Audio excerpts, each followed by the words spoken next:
কিশোর বানাইয়া দিল এই ধরা খানে। তারপরে বন্দনা করি দয়াল সাহির নামে,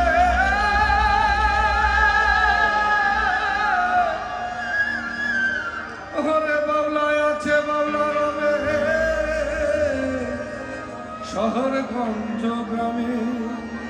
ওরে বাউলায় আছে বাউলা রবে ভক্তবৃন্দের প্রাণে।